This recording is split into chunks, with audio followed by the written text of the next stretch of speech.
Salut, chers panafricanistes, chers youtubeurs, surfeurs et combattants pour l'émergence africaine, Salvanin de Yingi. Alors, je vous salue tous. Ce matin, le sujet de mon intervention est l'ambassadeur ou l'expulsion au nom de l'ambassadeur américain au Cameroun. Il s'agit de son excellence Peter Barlery. Alors, l'intervention de cet ambassadeur américain divise l'opinion publique nationale et internationale. Alors, tout récemment, beaucoup de Camerounais,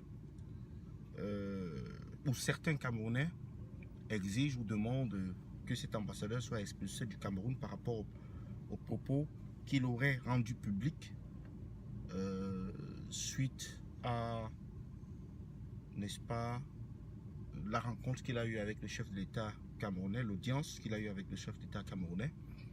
Donc c'est de cela qu'il est question. Maintenant, pour entrer dans le vif du sujet, c'est de dire à qui profite la bavure. D'abord, il faut commencer par éclaircir en disant qu'il y a très peu de pays au monde qui peuvent se donner ce luxe ou ce privilège d'expulser un ambassadeur américain. Il y a très peu de pays au monde, d'ailleurs, qui l'ont fait.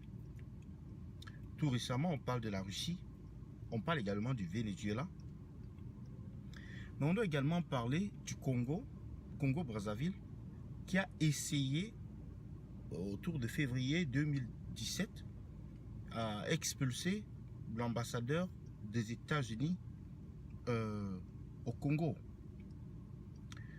suite, n'est-ce pas, au refus de Donald Trump de recevoir M. Sassou Nguesso, qui est le président de la République du Congo, le Congo-Brazzaville.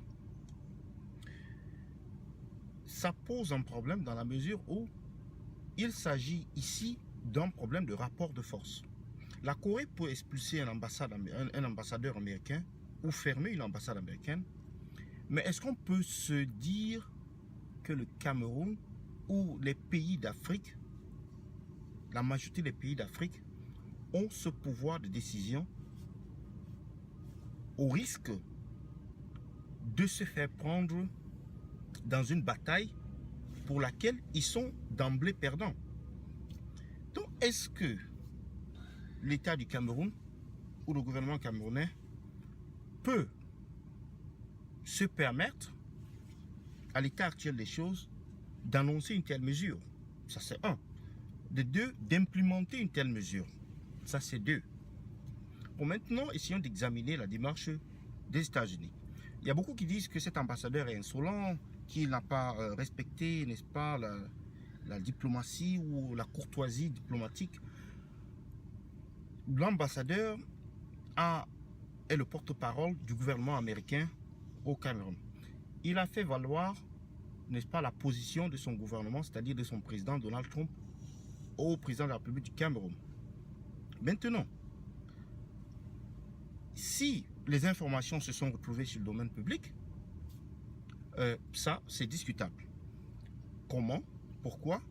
Mais étant donné que ces pays-là ont, n'est-ce pas, vivent dans un autre système, celui de l'honnêteté, de la clarté, celui de l'ouverture, celui de, n'est-ce pas, la transparence. Donc, quand quelque chose se passe chez eux, on dit exactement, on appelle le chien, on appelle le chat. Donc, on ne peut pas aller faire un meeting, par exemple, une rencontre, et puis on raconte quelque chose qui n'a rien à voir avec ce qu'on a discuté.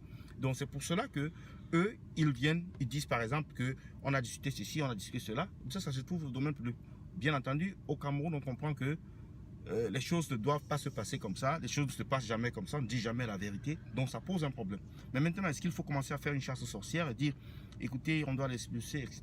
Si c'était Donald Trump l'aurait fait sûrement même à la conférence de presse live avec la CRTV et consorts, et vous aurez donc fait quoi? Donald Trump, il le fait, c'est la position de Donald Trump, c'est la position des États-Unis. Mais maintenant, ils ont raison, ils n'ont pas raison, ça reste à débattre. C'était une bonne intervention ou pas, ça reste à débattre. Donc c'est sur cela que j'attends votre point de vue et vos commentaires. Merci.